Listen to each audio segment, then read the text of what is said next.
guys, it's me Courtney and welcome to my channel. In today's video we are going to be talking about Makiage. Now, from what I gather of this company, it's supposed to be a company that was kind of already here back in the day, and I do believe that the current owners rejudged it and made it a little bit more modern, a little bit more accessible, that sort of thing. And the entire focus of the brand is basically trying to be a little bit more like extra, and it's okay to be extra and it's okay to be like high maintenance, I believe is part of the marketing, if I'm not mistaken. Now, with all of that being said, I did want to talk today about the foundation as well as the concealer. This is the actual foundation. This is the Woke Up Like This Flawless base.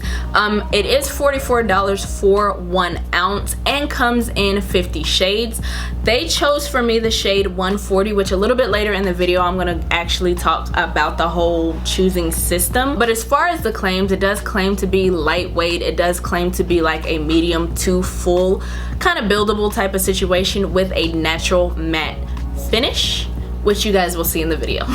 Also, I did get the I'm Flawless Multi-Use Perfecting Concealer. Now this one is $26 for 0.23 ounces. Now the closest concealer size I could find that was comparable was the Dose of Colors Meet Your Hue, which this one is 0.25 ounces. So even though this one does look a little bigger, this one has more, so there's that. This one does come in 30 shades, and just like the foundation, it is supposed to be vegan. I don't actually know if I said that or not. With this specific review, I did do things just a little bit different. In the actual video, I did forget to use a primer, so I wanted to show you guys what it looks like with the primer and with the concealer that I like a little bit more. So that's what this is. This actual look does have the Tatcha Silk Canvas primer, as well as I want to say I used the Urban Decay Naked Skin Concealer, and then this little part right here isn't as bad like what you're gonna see in the video. But I did want to show you guys this, and I will also show you a picture in natural daylight so you can see what that looks like, as well as the end of the day 8 hours later. That being said, I'm gonna go ahead and get into the video. This is the Woke Up Like This Flawless Base Foundation. It's supposed to have vitamin E, hyaluronic acid, anti-aging benefits, and it also said something about optically corrective powders in it. Now it does say to use 2 pumps, but for me 3 pumps pretty much gives me 1 even canvas that I can build onto, and this is what the 3 pumps looks like. And as you can see, it's like your basic liquid texture. Like, it's not too moussey, too liquidy, too thick, or anything like that. I'm gonna go in on this side with the sponge. Alright, so this is with none, and this is just one sort of even layer using half the foundation on my hand. And I'm gonna go in on this side with a brush. This is one even canvas, brush side, and your sponge side. Personally, for me, I'm gonna go ahead and say, like, I feel like I just like sponges with liquid foundations for the most part, so I still like the way the sponge applies it better. To me, it does feel a little bit more natural, looks a little bit more natural.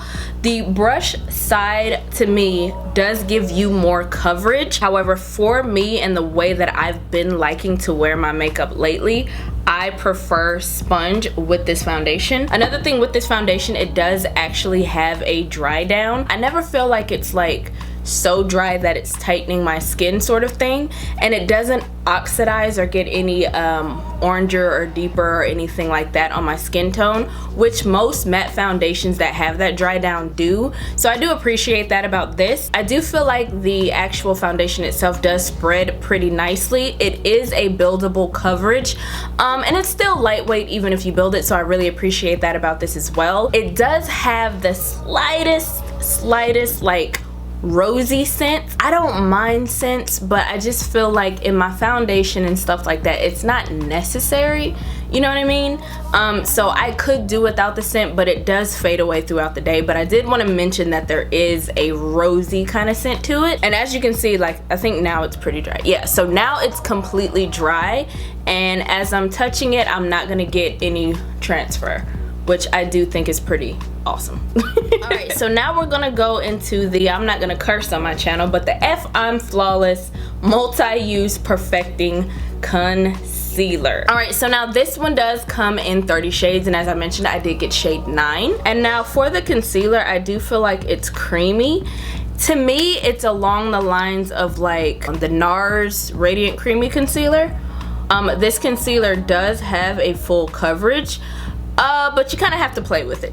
I realize this concealer does have like a slight learning curve with it, because literally when you put it on and try to blend it out, it does almost blend sheer, even though it looks like it would be full coverage, if that makes sense. And now the same thing can be said with this concealer as well. It does have a dry down. So before I do the whole T-zone and the whole brightening everywhere, I'm just gonna do the eyes first, and then I'll go in and do that, because I don't want the concealer to go ahead and dry down and all of that stuff, and then I have to stick and move. You know what I mean?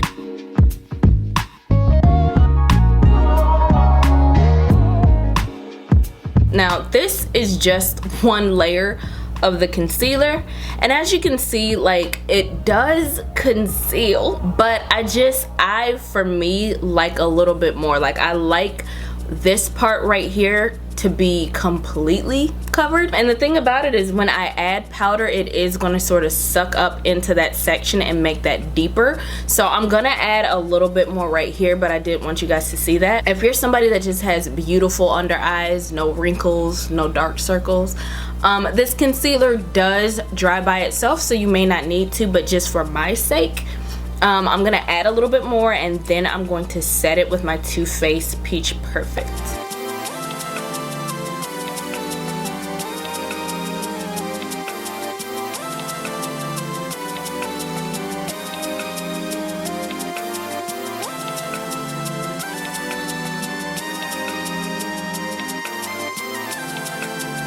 Guys, so this is the final look that we are going with. The foundation's holding up pretty well so far. I did have a little situation where it like scratched myself here, but that's neither here nor there. I kind of talked about the concealer a little bit and how it does that weird thing right here, so you can kind of see that a little bit. But if we kind of take that out of it, I think the rest of the face looks pretty decent. It's not as noticeable in normal lighting. I am gonna leave a picture of my face in natural lighting so you can see what that looks like. Also, I was supposed to go in with the Urban Decay All Nighter Face Primer, and I forgot to do that. So we're just gonna test it out on bare skin, well, over my skincare, so we'll see how that works. But what I will say about this foundation, it does do the same thing with each primer that I tried with it. So if it's a dewy primer, a matte primer, a pore filling primer, those sort of things, it does the same thing. It's still gonna have your dry time. You're still going to have basically matte skin.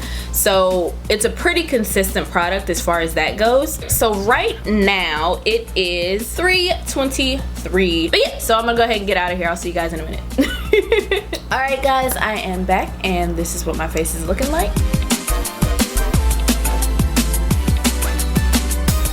I do feel like the initial application is very comfortable. Throughout the day, the foundation itself does loosen up, so I really enjoy that about this. Personally, I like the look of this foundation after about 2 hours, when it sort of settles in a little bit better, because I do feel like this is one of those foundations, it does go on matte, and as soon as it dries, it can be a little dry looking. It doesn't feel dry or tight or anything like that, but it can look a little dry. I tried the Anastasia Dewy setting spray with it before. Today I used the Fenty. Doesn't matter what primer, because again, it is a matte foundation, it's still going to dry down. I feel like after about 2 hours, everything starts to mesh a little bit better on the face. It sort of settles in, and it looks a little bit more natural. It looks a little bit more skin-like. It just looks better.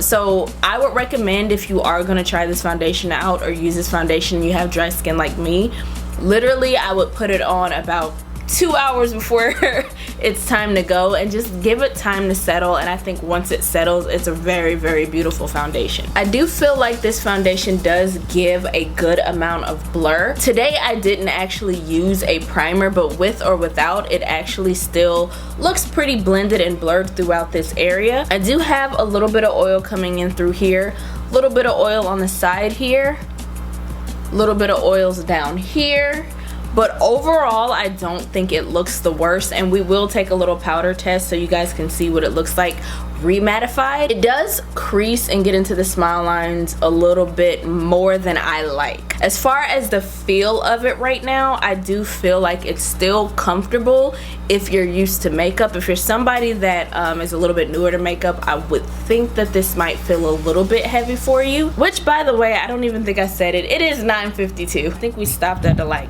2:30 earlier, and with that being said, it really doesn't get that much worse than this in every time that I've worn it. As far as do I actually like this foundation, if I am being honest, I do have other foundations that I really enjoy just more than this. For me, for a full coverage foundation that's matte and that stays all day and still looks great end of day as well, I feel like the Hourglass Vanish liquid foundation is one of my favorites for that, and this doesn't quite add up to it. However, I do still feel like this is a good foundation. I know that once it's gone, it's not going to be something that I reinvest in, but I am going to keep this. I like it enough to do that at the very least, if that's helpful. I feel like there is a learning curve with this concealer. I feel like the best way to use this concealer would be to put on a layer, blend it out, let it dry down, put on another layer, blend it out, and let it dry down a little bit, just because I feel like working with it within its liquid state the way most people would does not give you any extra coverage necessarily. It kind of still takes away that coverage, but I do know that in the times that I've tried it, the best way to do it is to layer and layer and layer. I didn't have time to do that today, so I wasn't about to, but like I said, there is a learning curve with it. Now, with that being said, again, I have a ton of concealers that I would go for before this. Although it does feel very lightweight, and although it is buildable, but you really have to work with it, it's just not my favorite. So honestly, I would say skip the concealer if you were really curious about it. One thing that I did want to mention before I get out of here, I did want to talk to you guys about the actual quiz and the way that I came to find my foundation shade in this foundation. The foundation, as I said before, does come in 50 shades, and they're very close in proximity to color. So I got really overwhelmed originally, and I'm a skeptic when it comes to any sort of foundation quiz and because usually they are very wrong. So the quiz is essentially going to ask you the same questions that most quizzes ask with foundation. It's going to ask you, your skin type. It's going to ask you what you're looking for in the foundation, whether you want it matte, full coverage, dewy, lightweight, and then it's gonna give you like your skin tone comparisons, but it gives you more than like one screen of options. It'll keep asking you about 3 or 4 times to really narrow it down, which I thought that part of it was really interesting. And like I said, I did get matched to shade 140, which I'm not mad at. However, even on camera it might look like it actually matches, but in person it's a little bit lighter than I like my foundations to be. But it did match me with the 140, and with that same foundation quiz, it matched me with the 09 in the Flawless Concealer. Now with that being said, I did take a separate quiz for the concealer. However, that one gave me a shade that I knew wasn't gonna work, so I just went with the one that put the foundation and the concealer together. Now the beautiful thing as well is if you do want to try it out, literally after you take the quiz, they will give you an option, which I thought was really dope. They offer you guys like a 14 days sort of trial situation. I believe you pay like $5 or $6 or something like that for the shipping. Once the product is shipped to you, once you receive the product, you have 14 days to try it out. If you like it, you can keep it and then they charge your card, but if you don't, you can literally send it back within that 14 days and you're good. Alright, I'm gonna do just a random powder that's the closest to me, which is the Beauty Bakery powder. I don't want to go in too heavy handed. I'm just sort of getting it all over the brush.